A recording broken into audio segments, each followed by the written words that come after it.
हे सारिपुत्र, अपनी अप्राप्ति के कारण ही बोधिसत्व बुद्धि की पूर्णता पर भरोसा करके बिना विचार आवरण के रहता है। विचार आवरण के अभाव में वह कांपने के लिए नहीं बनाया गया है।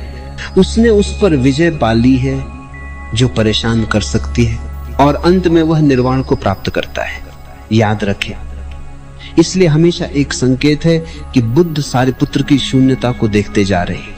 जैसे जैसे उन्हें लगता है कि उनकी ऊर्जाएं शांत हो रही हैं, कि उनकी ऊर्जाएं अब उथल पुथल में नहीं है, कि वे चिंतन नहीं कर रहे हैं बल्कि सुन रहे हैं, कि वे सोच नहीं रहे हैं बल्कि बस बुद्ध के साथ हैं, मौजूद हैं, खुले हैं, उपलब्ध हैं। वह इसीलिए सारिपुत्र के अस्तित्व के प्रकटीकरण की ओर संकेत करता है। बुद्ध देख रहे हैं कि अधिक से अधिक पंखुड़ियां खुल रही हैं, इसीलिए वे एक कदम आगे जा सकते हैं। इसलिए वे सारिपुत्र को थोड़ा और गहराई से समझ सकते हैं। सारिपुत्र उपलब्ध है, ये इसलिए तार्किक नहीं है, ये इसलिए अस्तित्वगत है। बुद्ध में देखते हुए सारिपुत्र खुल रहा है, और सारिपुत्र में देखते हुए बुद्ध उसे थोड़ा और आगे की ओर ले जाने के लिए तैयार है। प्रत्येक कथन अधिक गहरा और ऊंचा जा रहा है। अतः हे सारिपुत्र, अपनी अप्राप्ति के कारण ही बोधिसत्व बुद्धि की पूर्णता पर भरोसा करके बिना विचार आवरण के रहता है। हर एक शब्द पर ध्यान देना होगा। ध्यान केंद्रित नहीं करना है, बल्कि ध्यान करना है, सुनना है, देखना है। चिंतन नहीं करना है, विचार नहीं करना है। ये चीजें विचार से ऊंची, विचार से बड़ी हैं। इन क्षेत्रों में विचार मूर्खतापूर्ण है। सबसे पहले वह कहते हैं ये उसकी अप्राप्ति के कारण है। ध्यान प्राप्त नहीं किया जा सकता क्योंकि ध्यान का कोई उद्देश्य नहीं हो सकता। जब आप कुछ प्राप्त करते हैं तो आप किसी उद्देश्य से प्राप्त करते हैं। जब आप कुछ प्राप्त करते हैं तो आपको हमेशा भविष्य के लिए काम करना होता है और भविष्य की योजना बनानी होती है। आप अभी कुछ भी प्राप्त करते हैं तो आप अभी कुछ भी प्राप्त करते हैं जब आप नहीं कर सकते ध्यान को छोड़कर। मैं इसे दोहराता हूं, आप अभी कुछ भी प्राप्त नहीं कर सकते सिवाय ध्यान के। क्यों? अगर आपको पैसा चाहिए तो आप इसे अभी प्राप्त नहीं कर सकते। आपको इसके लिए कड़ी मेहनत करनी होगी, कानूनी तौर पर, अवैध तौर पर, लेकिन आपको इसके लिए काम करना होगा। धीमे रास्ते हैं, आप व्यापारी बन सकते हैं, और तेज रास्ते हैं, आप राजनीतिज्ञ बन सकते हैं। लेकिन आपको कुछ करना होगा, धीमा या तेज, लेकिन समय की जरूरत होगी। समय जरूरी है। समय के बिना आप धन प्राप्त नहीं कर सकते। अगर समय नहीं है तो आप इसी क्षण कैसे प्राप्त कर सकते? यहां तक कि अगर आप पड़ोसी को लूटना चाहते हैं, अगर आप अपने बगल में बैठे व्यक्ति की जेब काटना चाहते हैं, तो भी इसमें समय लगेगा। समय जरूरी है। अगर आप प्रसिद्ध होना चाहते हैं तो समय की जरूरत होगी। अगर आप राजनीतिक रूप से शक्तिशाली बनना चाहते हैं तो समय की जरूरत होगी। केवल ध्यान ही अभी इसी क्षण तत्काल प्राप्त किया जा सकता है। क्यों? क्योंकि यह आपका स्वभाव है। क्यों? क्योंकि ये पहले से ही वहां है। आपने इस पर दावा नहीं किया है, ये सही है, लेकिन ये वहां है बिना दावे के। आप इसे अभी दावा कर सकते हैं। एक भी क्षण नहीं खोना है। ये उसकी अप्राप्ति के कारण है। और निर्वाण कुछ और नहीं बल्कि ध्यान का एक पूर्ण चक्र है। ईश्वर कुछ और नहीं बल्कि ध्यान की कली का फूल बन जाना है। ये उपलब्धियां नहीं है, ये तुम्हारी वास्तविकताएं हैं। तुम उन्हें युगों तक नजरअंदाज कर सकते हो, युगों तक उनकी उपेक्षा कर सकते हो, लेकिन तुम उन्हें खो नहीं सकते। वे वही हैं, बस तुम्हारे भीतर बैठे हुए। किसी भी दिन तुम अपनी आंखें बंद करोगे और देखोगे, और तुम हंसने लगोगे, और तुम इस आशीर्वाद की खोज करते रहे हो और गलत जगहों पर खोजते रहे हो। तुम उस सुरक्षा की खोज कर रहे थे जो शून्य से आती है, लेकिन तुम धन, बैंक बैलेंस, इसमें और उसमें खोज रहे थे, और ये कभी उससे नहीं हुआ। ये उसके माध्यम से नहीं हो सकता। तुम्हारे बाहर की कोई भी चीज तुम्हारे जीवन को सुरक्षित नहीं बना सकती। बाहर असुरक्षित है, ये तुम्हारे जीवन को कैसे सुरक्षित बना सकता है? सरकार तुम्हारे जीवन को सुरक्षित नहीं बना सकती, क्योंकि सरकार स्वयं असुरक्षित है। क्रांति आ सकती है, बैंक तुम्हारे जीवन को सुरक्षित नहीं बना सकता, क्योंकि बैंक दिवालिया हो सकता है। केवल बैंक ही दिवालिया हो सकते हैं। और क्या? जिस स्त्री से तुम प्रेम करते हो वह तुम्हारे जीवन को सुरक्षित नहीं बना सकती, वह किसी और के प्रेम में पड़ सकती है। जिस पुरुष से तुम प्रेम करते हो वह तुम्हारे जीवन को सुरक्षित नहीं बना सकता, वह मर सकता है। ये सभी चीजें वही रहती हैं।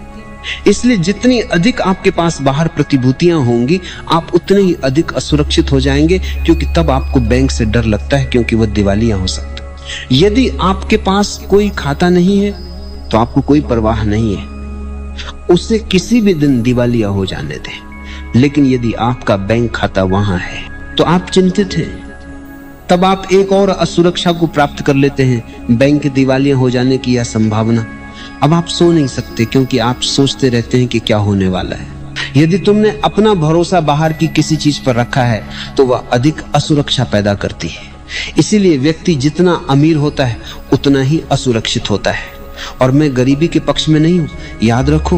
मैं ये नहीं कह रहा हूं गरीब बनो, गरीबी में कुछ भी पवित्र नहीं है। और मैं ये नहीं कह रहा हूं कि गरीब व्यक्ति सुरक्षित है, उसकी अपनी असुरक्षाएं हैं। अमीर आदमी की अपनी असुरक्षाएं हैं। बेशक अमीर आदमी की असुरक्षाएं अधिक जटिल हैं और गरीब आदमी की असुरक्षाएं सरल हैं, लेकिन असुरक्षाएं हैं।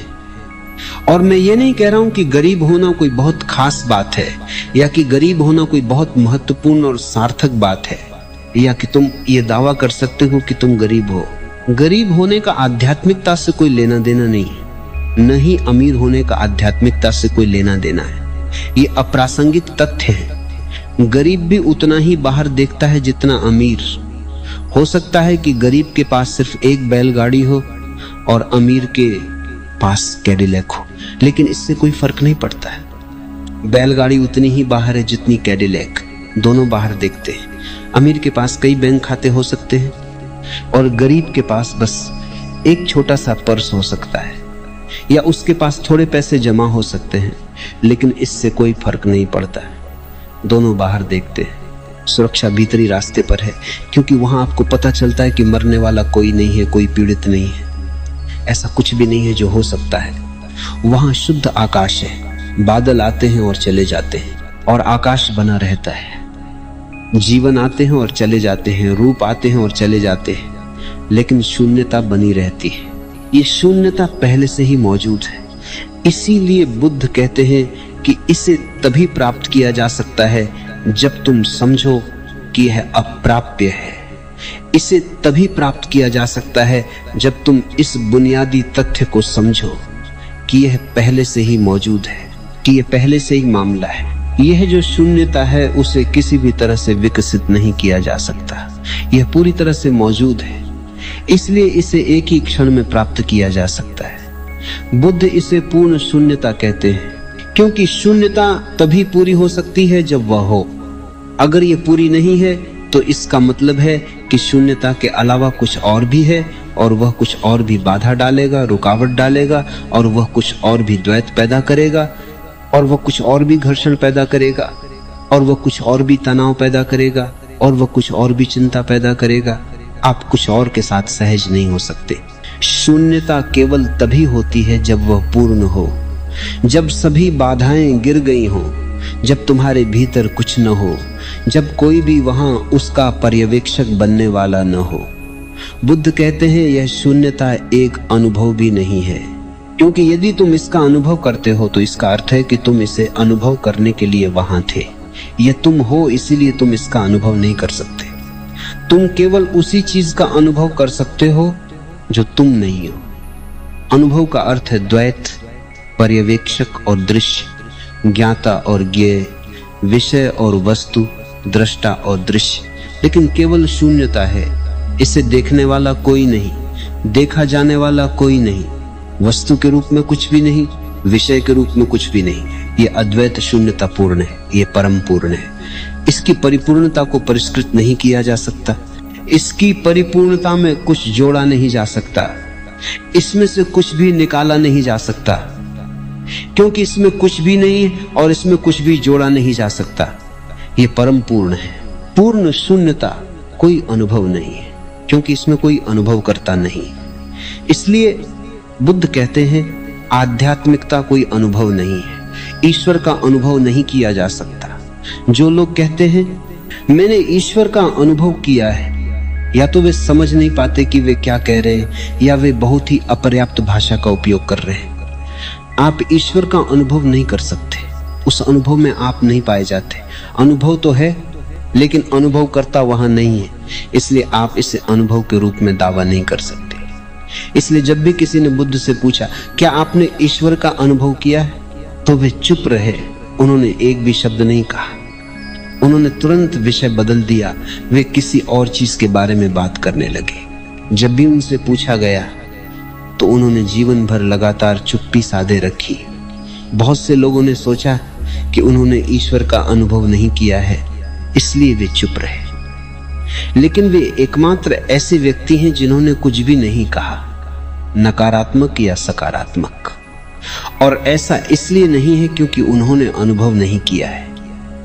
उन्होंने अनुभव किया है लेकिन इसे अनुभव के रूप में नहीं बताया जा सकता, इसलिए वे चुप रहते हैं। यही कारण है कि जब पोंटियस पायलट ने पूछा सत्य क्या है, तो यीशु चुप रहे। जय कृष्णमूर्ति कहते रहते हैं, और वे अनुभव और अनुभव के बीच एक बहुत ही सूक्ष्म अंतर करते हैं, और ये एक सुंदर अंतर है। वे कहते हैं ये एक अनुभव है, अनुभव नहीं। ये एक प्रक्रिया है, कोई वस्तु नहीं। ये जीवित है, मृत नहीं। ये चल रहा है, समाप्त नहीं हुआ है। तुम ईश्वर में प्रवेश करते हो और फिर ये एक सतत घटना है, ये अनंत काल तक चलती रहती है। तुम कभी इससे बाहर नहीं आते। ये एक अनुभव है, एक जीवंत प्रक्रिया है, एक नदी की तरह, एक फूल की तरह जो खुलती और खुलती और खुलती रहती है और खुलती ही रहती है, और इसका कभी कोई अंत नहीं होता। ये कहना कि किसी ने ईश्वर का अनुभव कर लिया है मूर्खतापूर्ण, घटिया और मूर्खतापूर्ण है। ये कहना कि किसी ने मोक्ष, निर्वाण, सत्य प्राप्त कर लिया है बहुत अर्थपूर्ण नहीं है, क्योंकि ये ऐसी चीजें हैं जिन्हें उपलब्धियों की श्रेणी में नहीं रखा जा सकता। इसलिए बुद्ध कहते हैं अतः हे सारे पुत्र, ये उसकी अप्राप्ति के कारण है। जब मन रुक जाता है और किसी भी चीज को पाने में उसकी कोई दिलचस्पी नहीं रह जाती, तब वह बुद्धत्व को प्राप्त करता है।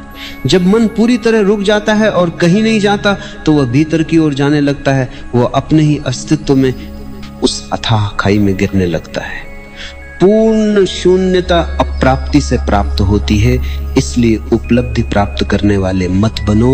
उपलब्धि की भाषा में सोचना शुरू मत करो कि तुम्हें यह और वह पाना है, कि तुम्हें ईश्वर को पाना है। ये सब खेल है। मन फिर तुम्हें धोखा दे रहा है। खेल का नाम बदल जाता है, लेकिन खेल, सूक्ष्म खेल वही रहता है जो एक बोधिसत्व प्राप्त करता है अप्राप्ति के माध्यम से, बुद्धि की पूर्णता पर भरोसा करके। ये एक बहुत ही महत्वपूर्ण कथन है। बुद्ध कहते हैं किसी भी चीज पर भरोसा नहीं करना चाहिए। अब ये सामान्य बौद्ध धर्म के बिल्कुल विपरीत है, क्योंकि सामान्य बौद्ध धर्म में 3 बुनियादी शरण हैं। बुद्धम शरणम गच्छामि, संगमम शरणम गच्छामि, धम्मम शरणम गच्छामि। जब शिष्य बुद्ध के पास आता है तो वो उनके सामने झुकता है, उनके सामने आत्मसमर्पण करता है और कहता है मैं बुद्ध की शरण लेता हूँ। बुद्धम शरणम गच्छामि, मैं बुद्ध के समुदाय में शरण लेता हूँ। संगमम शरणम गच्छामि, मैं बुद्ध द्वारा सिखाए गए नियम में शरण लेता हूँ। धम्मम शरणम गच्छामि, और बुद्ध यहाँ कहते हैं कि किसी भी चीज पर भरोसा नहीं करना चाहिए। यहाँ कोई शरण नहीं है, कहीं कोई आश्रय नहीं है। इस हृदय सूत्र को बौद्ध धर्म की आत्मा कहा गया है और बुद्ध के चर्च को शरीर कहा गया है। ये 3 शरण स्थल उस बहुत ही साधारण मन के लिए है जो किसी आश्रय, किसी सहारे की तलाश में है। ये कथन सर्वोच्च आत्मा के लिए है जो 6ठे तक पहुंच गया है और बस 6ठे और 7वें के बीच लटका हुआ है, बस थोड़ा सा धक्का। इसलिए हे सारे पुत्र, ऐसा कहा जाता है कि बुद्ध के प्रथम उपदेश, जिसे धर्म चक्र प्रवर्तन का उपदेश कहा जाता है, धम्म चक्र प्रवर्तन सूत्र, यह उनका पहला उपदेश था जो वाराणसी के पास दिया गया था। ने साधारण जनता के लिए तथाकथित साधारण धर्म का निर्माण किया। उस उपदेश में उन्होंने घोषणा की, आओ और बुद्ध की शरण लो, आओ और बुद्ध द्वारा सिखाए गए धर्म की शरण लो, आओ और बुद्ध के समुदाय की शरण लो। 20 साल बाद उन्होंने इस दूसरे उपदेश की घोषणा की। कुछ लोगों को सर्वोच्च संभावना तक पहुंचाने में उन्हें 20 साल लग गए। इससे दूसरा सबसे महत्वपूर्ण उपदेश माना जाता है। पहला उपदेश वाराणसी के पास सारनाथ में दिया गया था, जब उन्होंने लोगों से कहा, आओ और मेरी शरण में आओ, मैंने पा लिया है, आओ और मेरी शरण में आओ, मैं पहुंच गया हूं, आओ और मेरा हिस्सा बनो, मैं पहुंच गया हूं, आओ और मेरा अनुसरण करो। यह सामान्य मन के लिए था, यह स्वाभाविक है। बुद्ध हृदय सूत्र की घोषणा नहीं कर सकते थे, आम जनता इसे समझ नहीं पाती। फिर उन्होंने अपने शिष्यों के साथ 20 साल तक काम किया। अब सारिपुत्र बहुत करीब आ रहे। उस निकटता के कारण वे कहते हैं, इसलिए हे सारिपुत्र, अब मैं तुमसे यह कह सकता हूं, मैं तुमसे कह सकता हूं कि ज्ञान की पूर्णता पर भरोसा करके केवल एक ही चीज पर भरोसा करना है, और वह है जागरूकता, चौकसी। केवल एक ही चीज पर भरोसा करना है, वह है अपना आंतरिक स्रोत, अस्तित्व। बाकी सब कुछ, सभी शरण स्थल छोड़ देने होंगे। ध्यान की पूर्णता के अतिरिक्त किसी भी चीज पर निर्भर न रहते हुए हमें जो करना है वह यह है कि सांसारिक या अन्य किसी चीज पर निर्भर न रहें, सब कुछ छोड़ दें, परिणाम स्वरूप उत्पन्न शून्यता को मुक्त रूप से बहने दें। किसी भी पक्ष या विपक्ष की प्रवृत्ति से अप्रभावित रहे, किसी भी चीज पर निर्भर होना बंद कर दे, कहीं भी शरण या सहारे की तलाश न करे। यही वास्तविक त्याग है। हमारा पृथक स्व एक मिथ्या वास्तविकता है जो केवल सहारे या सहारे पाकर ही स्वयं को बनाए रख सकती है, जिस पर झुकना या निर्भर होना है। 3 खजानों की शरण में जाना बौद्ध धर्म का केंद्रीय कार्य है।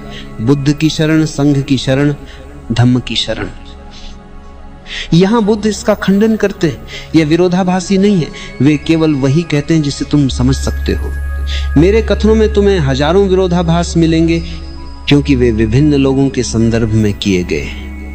जितना अधिक तुम बढ़ोगे, मेरे द्वारा विभिन्न कथन किए जाएंगे, क्योंकि मेरे कथन तुम्हारे प्रति प्रतिक्रिया है। मैं दीवारों से बात नहीं कर रहा हूं, मैं तुमसे बात कर रहा हूं, और मैं केवल उतना ही दे सकता हूं जितना तुम प्राप्त कर सकते हो। तुम्हारी चेतना जितनी ऊंची होगी, तुम्हारी चेतना जितनी गहरी होगी, मेरे द्वारा कही जाने वाली बातें उतनी ही भिन्न होंगी। स्वाभाविक रूप से वे अलग अलग कथन बहुत विरोधाभासी होंगे। यदि कोई तार्किक संगति की तलाश करता है तो उसे कोई संगति नहीं मिलेगी। आप बुद्ध के कथनों में कोई तार्किक संगति नहीं पा सकते। इसीलिए जिस दिन बुद्ध की मृत्यु हुई, बौद्ध धर्म 36 संप्रदायों में विभाजित हो गया। जिस दिन उनकी मृत्यु हुई, उसी दिन शिष्य 36 संप्रदायों में विभाजित हो गए। क्या हुआ? क्योंकि वे अलग अलग लोगों से बहुत से वक्तव्य दे रहे थे। उनकी अलग अलग चेतना और समझ के कारण वे सब झगड़ने लगे और लड़ने लगे। उन्होंने कहा, यह बुद्ध ने मुझसे कहा है। जरा सोचो, पहले 5 शिष्य जिनसे उन्होंने कहा था मैंने पा लिया है, अब मेरे पास आओ और मैं तुम्हें वहां ले चलूंगा। अगर वे पहले शिष्य सारिपुत्र से मिले और सारिपुत्र ने कहा, यह एक तरह की अप्राप्ति से प्राप्त होता है, जो ये घोषणा करता है कि उसने पा लिया है, वो गलत है, क्योंकि इसे प्राप्त नहीं किया जा सकता। तो उन पहले शिष्यों ने क्या कहा होगा? उन्होंने कहा होगा, आप किस बारे में बात कर रहे हैं? हम सबसे पुराने शिष्य हैं, सबसे वरिष्ठ। और ये पहला वक्तव्य था जो बुद्ध ने हमसे कहा था, मैंने पा लिया है। वास्तव में हम कभी उनका अनुसरण नहीं करते यदि उन्होंने ऐसा घोषित न किया होता। चूंकि उन्होंने ऐसा घोषित किया था, इसलिए हम उनके पीछे चले। हमारा उद्देश्य स्पष्ट था कि उन्होंने प्राप्त किया था, हम भी प्राप्त करना चाहते थे, इसीलिए हम उनके पीछे चले। और उन्होंने हमसे कहा था, मैं तुम्हारी शरण हूं, आओ और मेरी शरण लो, मुझे अपना आश्रय बना लो। और तुम क्या बकवास कर रहे हो? बुद्ध ऐसा नहीं कह सकते थे। तुम्हें जरूर गलतफहमी हुई होगी, कुछ गलत हो गया है या तुमने इसे गढ़ा है। अब यह कथन यह हृदय सूत्र एकांत में बनाया गया था। यह सारिपुत्र को बताया गया था। यह विशेष रूप से सारिपुत्र को संबोधित था। यह एक पत्र की तरह है। सारिपुत्र कोई सबूत नहीं दे सकता, क्योंकि उन दिनों टेप रिकॉर्डर अस्तित्व में नहीं थे। वह बस कह सकता है, वह शपथ ले सकता है, मैं कुछ भी झूठ नहीं कह रहा हूं। बुद्ध ने मुझसे कहा है, केवल अपने ध्यान पर भरोसा करो और किसी और चीज पर नहीं। जो मन किसी और चीज पर निर्भर करता है वह नकली आत्मा है, अहंकार है। अहंकार बिना सहारे के नहीं रह सकता, उसे सहारे चाहिए। किसी चीज को उसका सहारा देना होगा। एक बार जब सभी सहारे हटा दिए जाते तो अहंकार जमीन पर गिर जाता है और गायब हो जाता है। लेकिन जब अहंकार जमीन पर गिरता है तभी आपके अंदर वह चेतना पैदा होती है जो शाश्वत है, जो कालातीत है, अमर है। यहाँ बुद्ध कहते हैं, सारिपुत्र कोई शरण नहीं है, कोई उपाय नहीं है। सारिपुत्र, वहां जाने के लिए कुछ भी नहीं है और कहीं भी नहीं है, तुम पहले से ही वहां हो। यदि आप बिना तैयारी के इस पूर्ण शून्यता में पहुंचते हैं तो यह आपको बहुत अधिक कंपन देगा। यदि कोई आपको इसमें फेंक देता है, उदाहरण के लिए कभी कभी लोग मेरे पास गहरे प्रेम और सम्मान के साथ आते हैं। वे कहते हैं, ओशो आप मुझे थोड़ा और जोर से क्यों नहीं धकेलते। यदि आप इसके लिए तैयार नहीं हैं और आपको इसमें धकेला जाता है तो यह मदद नहीं करने वाला है। ये आने वाले कई जन्मों तक आपकी प्रगति में बाधा डाल सकता है। एक बार जब आप बिना तैयारी के उस शून्यता में चले गए तो आप इतने सदमे में आ जाएंगे, इतने भयभीत हो जाएंगे, इतनी मृत्यु से डर जाएंगे कि फिर कभी, कम से कम कुछ जन्मों तक आप किसी ऐसे व्यक्ति के पास नहीं आएंगे जो शून्यता के बारे में बात करता हो, जो ईश्वर के बारे में बात करता हो। आप टालेंगे, वह भय आपके भीतर एक बीज बन जाएगा। नहीं, आप बिना तैयारी के नहीं धकेले जा सकते। आप पर धीरे धीरे ही दबाव डाला जा सकता है, केवल उसी अनुपात में जिस अनुपात में आप तैयार हैं। क्या आपने आधुनिक अस्तित्ववाद के संस्थापक डेनिश दार्शनिक सिरेन कीरकेगार्ड का प्रसिद्ध कथन सुना है? वे कहते हैं, मनुष्य एक कांपता हुआ, निरंतर कांपता हुआ प्राणी है। क्यों? क्योंकि मृत्यु वहां है। क्यों? क्योंकि भय वहां है। एक दिन मैं नहीं रहूंगा। वह साधारण मन के बारे में सही है। हर कोई कांप रहा है। समस्या हमेशा यही होती है, होना या न होना, यह हमेशा वहीं लटकी रहती है, मृत्यु। आप शून्य में विलीन होने की कल्पना भी नहीं कर सकते। यह दुख देता है, यह डराता है। और अगर आप अपने अंदर गहराई से देखें तो आप खुद को कुछ न होने के विचार से कंपता हुआ पाएंगे। आप होना चाहते हैं, आप बने रहना चाहते हैं, आप बने रहना चाहते हैं, आप हमेशा बने रहना चाहते हैं। यही कारण है कि जो लोग अपने आंतरिक अस्तित्व के बारे में कुछ नहीं जानते, वे ये विश्वास करते रहते हैं कि आत्मा अमर है। इसलिए नहीं कि वे जानते, बल्कि डर के कारण, उस कांपने के कारण उन्हें यह विश्वास करना पड़ता है कि आत्मा अमर है। ये एक तरह की इच्छा पूर्ति है। इसलिए कोई भी मूर्ख जो आत्मा की अमरता के बारे में बात कर रहा है, वह आपको पसंद आएगा, आप उससे जुड़ जाएंगे। ऐसा नहीं है कि आप समझ गए हैं कि वो क्या कह रहा है। हो सकता है वो खुद भी न समझा हो, लेकिन ये बहुत आकर्षक होगा। भारत में लोग आत्मा की अमरता में विश्वास करते हैं और आप कहीं और इतने कायर लोग नहीं पा सकते। 1000 साल तक वे गुलाम रहे, बहुत छोटे देशों के गुलाम। जो कोई भी भारत आया, उसने बिना किसी कठिनाई के भारत पर विजय प्राप्त कर ली। ये बहुत सरल था। और ये वे लोग हैं जो आत्मा की अमरता में विश्वास करते हैं। वास्तव में जो देश आत्मा की अमरता में विश्वास करता है, उसे कभी जीता ही नहीं जा सकता, क्योंकि कोई भी मरने से नहीं डरेगा। आप उस व्यक्ति को कैसे जीत सकते हैं जो मरने से नहीं डरता? वे सभी मर जाते, लेकिन वे किसी भी तरह की अधीनता के आगे नहीं झुकते। वे किसी विजेता के आगे नहीं झुक सकते थे। लेकिन 1000 साल तक भारत गुलाम रहा, बहुत आसानी से वह गुलाम रहा। इंग्लैंड बहुत छोटा देश है, भारत में कुछ जिले बड़े। इंग्लैंड इस बड़े देश पर आसानी से शासन कर सकता था, कठिन नहीं था। क्यों? और ये लोग मानते थे कि आत्मा अमर है। लेकिन यह विश्वास उनका अनुभव नहीं है, यह विश्वास भय के कारण है। फिर सब समझाया जाता है। ये कायर लोग हैं, डरे हुए हैं, मरने से डरते हैं, इसलिए वे इस धारणा से चिपके रहते हैं कि आत्मा अमर है। ऐसा नहीं कि वे जानते हैं, ऐसा नहीं कि उन्होंने अनुभव किया है, उन्होंने कभी ऐसा कुछ अनुभव नहीं किया है। उन्होंने सिर्फ उस मृत्यु को अनुभव किया है जो चारों ओर है। मृत्यु के कारण वे इतने भयभीत हैं। तो एक तरफ वे आत्मा की अमरता में विश्वास किए चले जाते हैं, दूसरी तरफ कोई भी उन्हें सताए और वे झुकने को और पैर छूने को तैयार रहते हैं। मनुष्य भय के कारण ही अमरता में विश्वास करता है, मनुष्य भय के कारण ही ईश्वर में विश्वास करता है। ये कांपने के कारण है। साइरेन किरकेगार्ड साधारण मन के बारे में सही कहते हैं। एक अन्य अस्तित्ववादी दार्शनिक जीन पॉल सार्त्र कहते हैं, मनुष्य स्वतंत्र होने के लिए अभिशप्त है। निंदा क्यों? ये बदसूरत शब्द निंदा क्यों? स्वतंत्रता, क्या यह एक तरह की निंदा है? हाँ, साधारण मन के लिए यह है, क्योंकि स्वतंत्रता का मतलब खतरा है। स्वतंत्रता का मतलब है कि आप किसी चीज पर भरोसा नहीं कर सकते, आपको केवल अपने आप पर भरोसा करना होगा। स्वतंत्रता का मतलब है कि सभी सहारे छीन लिए गए हैं, सभी सहारे गायब हो गए। स्वतंत्रता का मूल रूप से मतलब है शून्यता। आप तभी स्वतंत्र होते हैं जब आप कुछ नहीं होते। सार्त्र क्या कहते हैं, इसे सुनिए। मनुष्य स्वतंत्रता के रूप में पीड़ा बन जाता है। पीड़ा स्वतंत्रता से बाहर? हाँ, यदि आप इसके लिए तैयार नहीं हैं, यदि आप इसमें जाने के लिए तैयार नहीं हैं, तो यह पीड़ा है। कोई भी स्वतंत्र नहीं होना चाहता, चाहे लोग कुछ भी कहें। कोई भी स्वतंत्र नहीं होना चाहता।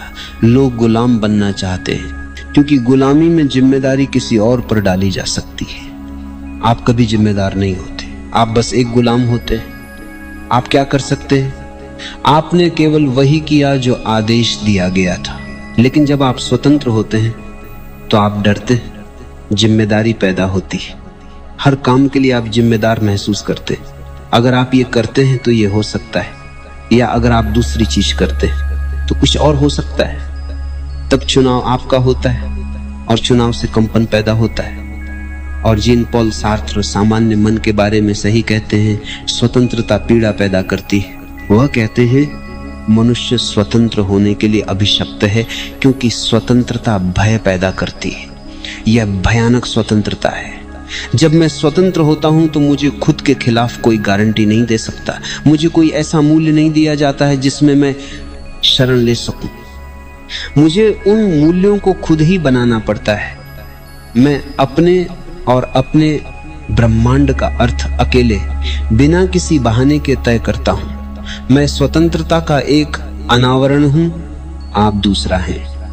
मेरी स्वतंत्रता मेरे अस्तित्व का निरंतर अनावरण है, वैसे ही आपकी भी है। हमारी विशिष्टता इस तथ्य में निहित है कि हम में से प्रत्येक अपने तरीके से ऐसा करता है। लेकिन सार्त्र का मानना है कि स्वतंत्रता पीड़ा पैदा करती है, और स्वतंत्रता एक तरह की निंदा, एक अभिशाप है। और किरकेगार्ड कहते हैं, मनुष्य निरंतर कांपता रहता है। और बुद्ध चाहते हैं कि आप इस स्वतंत्रता में, इस शून्यता में चले जाएं। स्वाभाविक रूप से आपको इसके लिए तैयार रहना होगा। सारीपुत्र अब तैयार है। अतः हे सारीपुत्र, अपनी अप्राप्ति के कारण ही बोधिसत्व बुद्धि की पूर्णता पर भरोसा करके बिना विचार आवरण के रहता है। विचार आवरण के अभाव में वह कांपने के लिए नहीं बनाया गया है। उसने उस पर विजय पा ली है जो परेशान कर सकती है, और अंत में वह निर्वाण को प्राप्त करता है। उसने उस पर विजय पा ली है जो उसे परेशान कर सकती है, और इस शून्यता में उसे कोई कंपन नहीं होता। साधारण मन को यह लगभग असंभव लगता है। जब आप गायब हो रहे हो तो आप बिना कांपे कैसे रह सकते हैं? जब आप अज्ञात में पिघल रहे हो तो आप बिना डरे कैसे रह सकते हैं? आप भागने से कैसे बच सकते हैं? आप सहारा और सहारे खोजने से कैसे बच सकते हैं, ताकि आप फिर से अहंकार, स्वयं होने का एहसास पैदा कर सकें? इसीलिए बुद्ध को 20 साल तक इंतजार करना पड़ा, और फिर भी उन्होंने यह सत्य सारीपुत्र को एक निजी संवाद में बताया। न कि सार्वजनिक उपदेश के रूप में।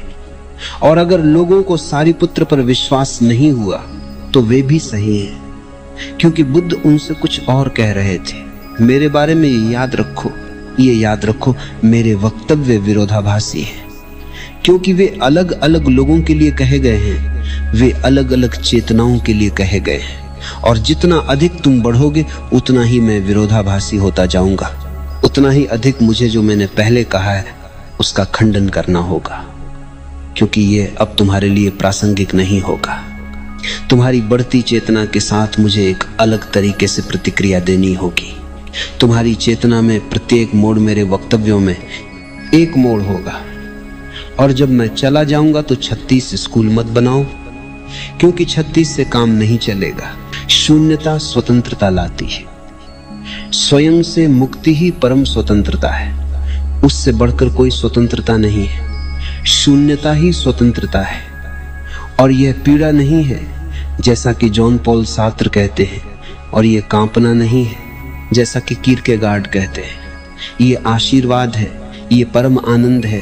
ये कांपना नहीं है, क्योंकि कांपने वाला कोई नहीं है। ध्यान आपको इसके लिए तैयार करता है, क्योंकि जैसे जैसे आप ध्यान में प्रवेश करते हैं आप हर दिन खुद को कम और कम पाते हैं। और जितना कम आप खुद को पाते हैं उसी अनुपात में आपके आशीर्वाद, आपका आशीर्वाद, आपका आनंद बढ़ता है। धीरे धीरे आप आंतरिक दुनिया का गणित सीखते हैं कि जितना अधिक आप हैं उतना ही अधिक नरक में, जितना कम आप हैं उतना ही अधिक स्वर्ग में।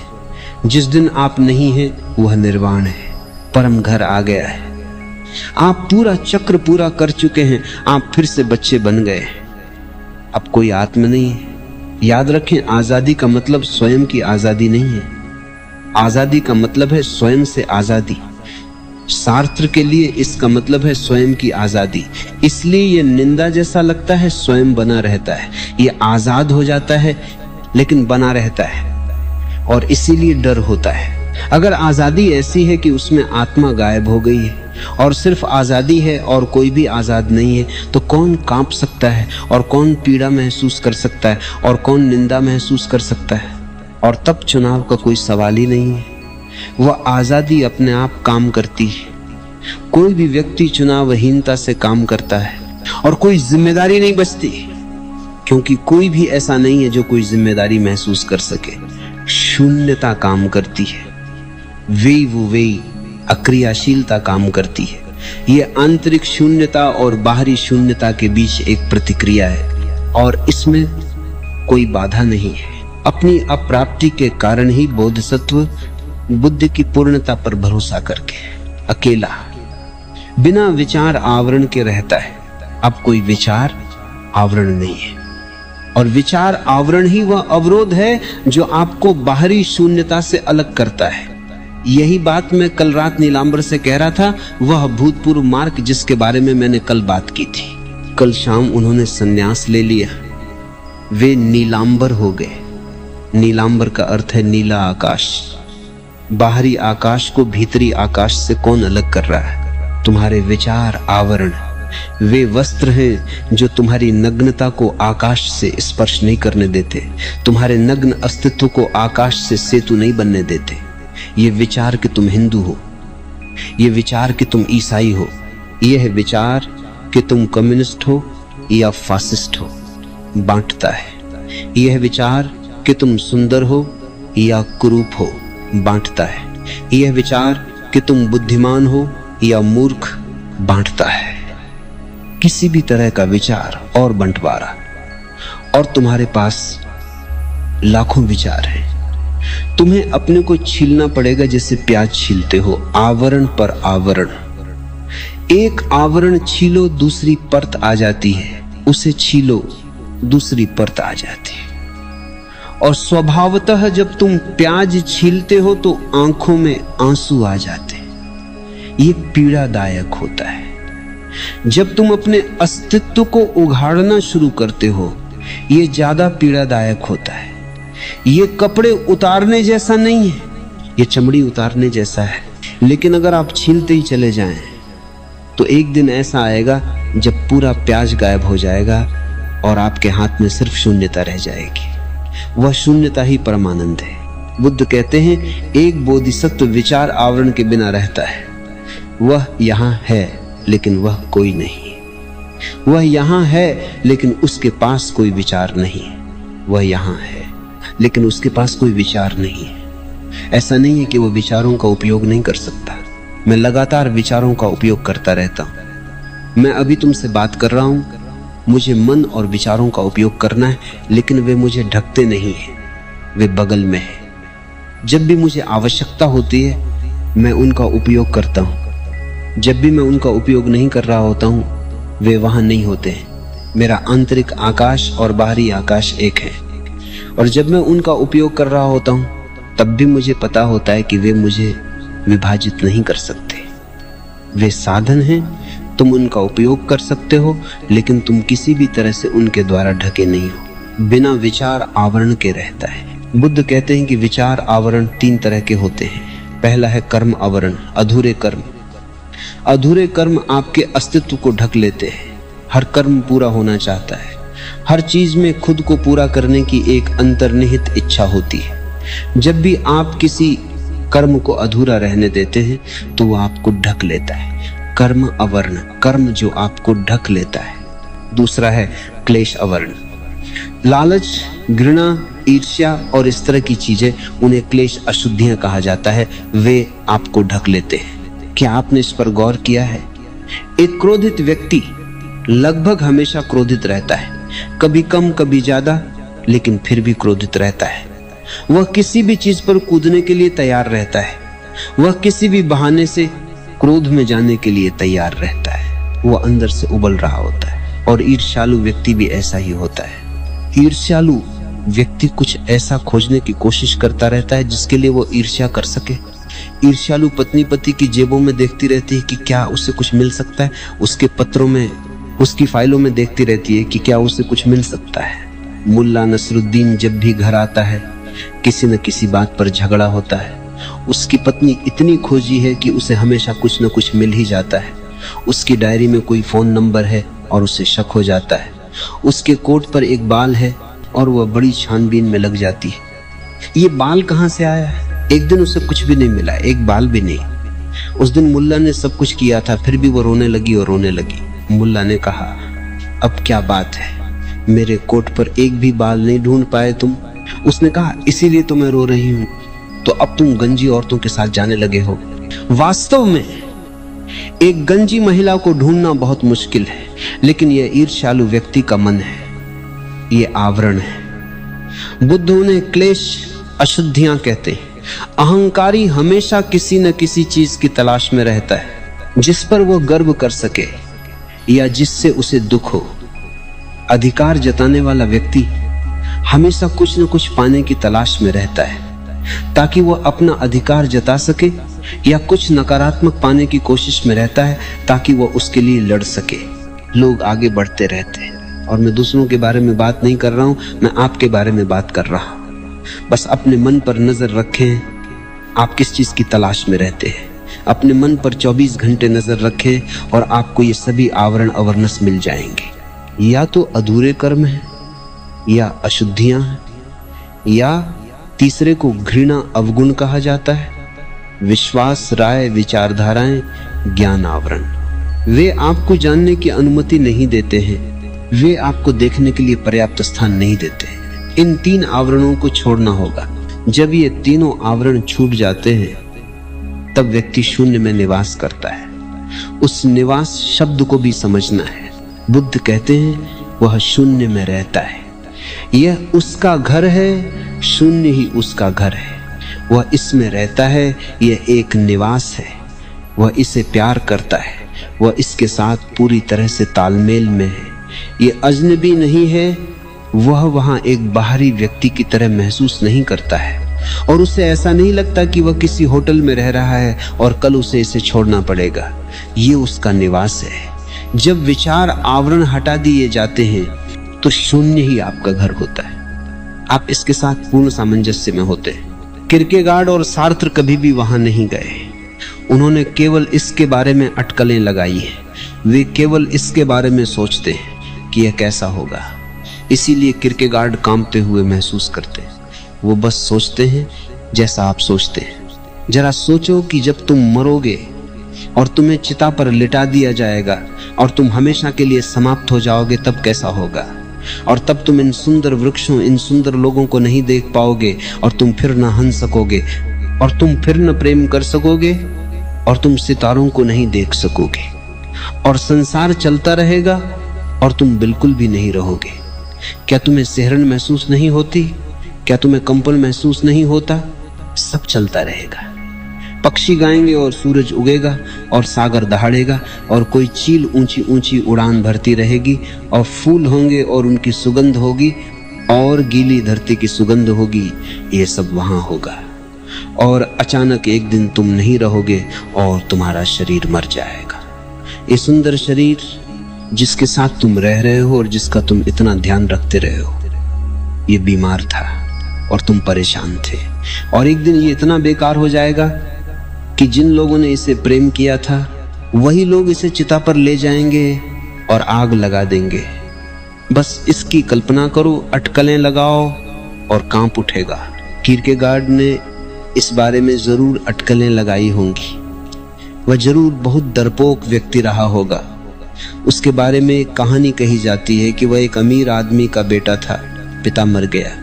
उसने किरकेगार्ड के लिए काफी पैसा छोड़ दिया था, इसलिए उसने कभी काम नहीं किया।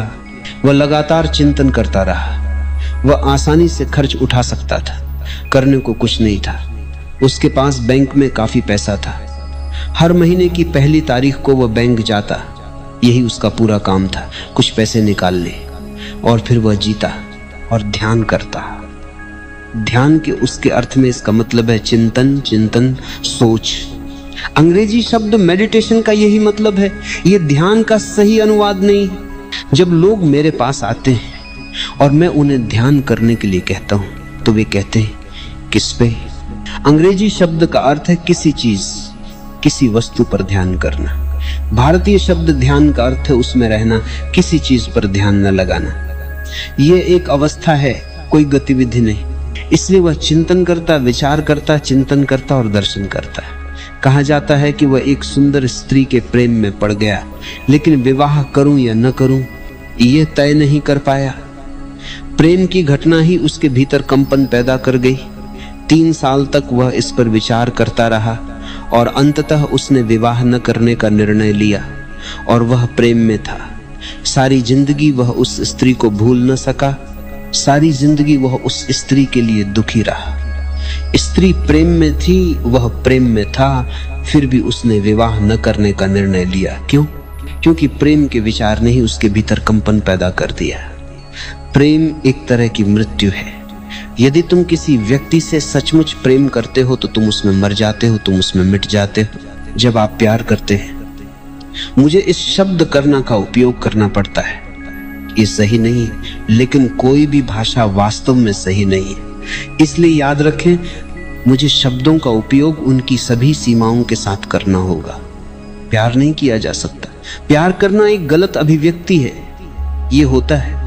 लेकिन जब ये होता है, जब आप किसी के साथ प्रेमपूर्ण स्थान पर होते हैं तो डर आता है, क्योंकि आप गायब हो रहे हैं। यही कारण है कि बहुत से लोग, लाखों लोग कभी भी संभोग सुख प्राप्त नहीं कर पाते, क्योंकि संभोग सुख एक मृत्यु है। और किरकेगार्ड इतना प्यार में था कि उसे डर लगने लगा कि वो इस महिला में खुद को खो सकता है। ये डर बहुत ज्यादा था। उसने ये विचार छोड़ दिया। उसने मना कर दिया, वह शादी नहीं करेगा। उसने अपनी पूरी जिंदगी दुख झेला जिसे उसने स्वीकार किया, लेकिन डर के कारण वह एक डर प्रधान व्यक्ति था। वो बिल्कुल ठीक ठाक जी रहा था, कुछ भी नहीं कर रहा था, बस दार्शनिकता में डूबा हुआ था। और जिस दिन उसकी मृत्यु हुई, उस दिन की एक बड़ी अजीब घटना है। वह बैंक से आते समय मरा था। ये किसी महीने का पहला दिन था। वह बैंक से आ रहा था अपना पैसा लेकर, लेकिन यह आखिरी पैसा था। वह सड़क पर ही मर गया।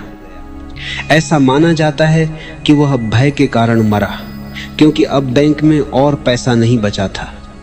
वह बिल्कुल स्वस्थ था, वह बीमार नहीं था। उसके अचानक मरने का कोई कारण नहीं था। लेकिन बैंक से आते हुए और बैंक मैनेजर ने कहा था ये आखिरी है, तुम्हारा पैसा खत्म हो गया है। वो अपने घर नहीं पहुंच सका, वह सड़क पर ही मर गया। वो उस शून्यता का अनुभव नहीं कर सकता था जिसके बारे में बुद्ध बात कर रहे हैं। उसने केवल इसके बारे में सोचा होगा, इसलिए भय। और जीन पॉल सार्त्र भी उस स्थान पर नहीं गया है जिसे ध्यान कहा जाता है। वह एक ध्यानी नहीं है, वह फिर से एक विचारक है और पूरी तरह से पश्चिमी है। उसने अंदर जाने का पूर्वी तरीका नहीं जाना है। इसीलिए स्वतंत्रता एक निंदा की तरह लगती है और स्वतंत्रता पीड़ा की तरह लगती है। सच्चाई इसके बिल्कुल विपरीत है। अगर तुम आजादी में, शून्यता में चले जाओ तो वहां आनंद है। अगर तुम उस परम मृत्यु में चले जाओ जिसे प्रेम कहते हैं तो वहां सतोरी, समाधि है। बुद्ध कहते हैं वे उस शून्यता में रहते हैं, ये उनका घर है। ये पीड़ा नहीं है, ये कंपन नहीं है, ये निंदा नहीं है। वे वहां रहते हैं, ये उनका घर है। उसे कांपने के लिए नहीं बनाया गया है। उसने उस पर विजय पा ली है जो परेशान कर सकती है और अंत में वह निर्वाण को प्राप्त करता है। बुद्ध इसके अलावा कुछ नहीं कहते। वे कहते हैं तुम इस शून्यता की अवस्था में चले जाते हो, फिर निर्वाण एक स्वाभाविक परिणाम है। अंत में यह अपने आप ही आ जाता है। तुम्हें इसके बारे में चिंता करने की जरूरत नहीं है। तुम इसके बारे में पहले से ही कुछ नहीं कर सकते। तुम बस इस शून्यता में चले जाते हो और फिर शून्यता बढ़ने लगती है, बढ़ती जाती है और अधिक विशाल होती जाती है और एक दिन तुम्हारा पूरा अस्तित्व बन जाती है। तब निर्वाण होता है, तुम होना बंद कर देते हो, तुम ब्रह्मांड में विलीन हो जाते हो। किसी ने बुद्ध से पूछा जब आप चले जाएंगे और कभी पुनः शरीर में नहीं आ सकेंगे तब आपका क्या होगा? और उसने कहा मैं अस्तित्व में विलीन हो जाऊंगा। यदि तुम अस्तित्व का स्वाद चखोगे तो तुम मेरा स्वाद चखोगे। और हाँ, ये सच है। यदि आप अस्तित्व का स्वाद चखते हैं तो आप सभी बुद्धों का स्वाद चखेंगे। कृष्ण, क्राइस्ट, बुद्ध, महावीर, जरथुस्त्र, लाओ त्जू, कबीर, नानक, आप सभी बुद्धों का स्वाद चखेंगे। जिस दिन आप उस शून्यता में प्रवेश करेंगे सभी बुद्ध आपका स्वागत करेंगे। पूरा अस्तित्व बुद्धत्व से धड़क रहा है क्योंकि बहुत से बुद्ध इसमें विलीन हो गए हैं। उन्होंने अस्तित्व के स्तर को ही ऊपर उठा दिया है। तुम भाग्यशाली हो क्योंकि तुमसे पहले बहुत से बुद्ध अस्तित्व में आ चुके हैं। जब तुम वहां जाओगे तो तुम्हारा स्वागत नहीं किया जाएगा। वे सभी जो बुद्ध के रूप में प्रकट होते हैं समय की 3 अवधियों में परम, सही और पूर्ण ज्ञानोदय के लिए पूरी तरह से जागृत, क्योंकि उन्होंने बुद्ध की पूर्णता पर भरोसा किया है। एकमात्र शरण ज्ञान की पूर्णता, ध्यान की पूर्णता है। अतीत में ऐसा हुआ है, वर्तमान में ऐसा है, भविष्य में ऐसा होगा। जो कोई भी बुद्ध बनता है वह ध्यान के माध्यम से ही बुद्ध बनता है। ध्यान में शरण ले, शून्य में शरण ले। आज के लिए बहुत है। मेरी बातों को प्रेम से और शांति से सुना है, उसके लिए बहुत बहुत अनुग्रहित हूँ और सबके भीतर बैठे परमात्मा को प्रणाम करता हूँ। मेरे प्रणाम स्वीकार करें।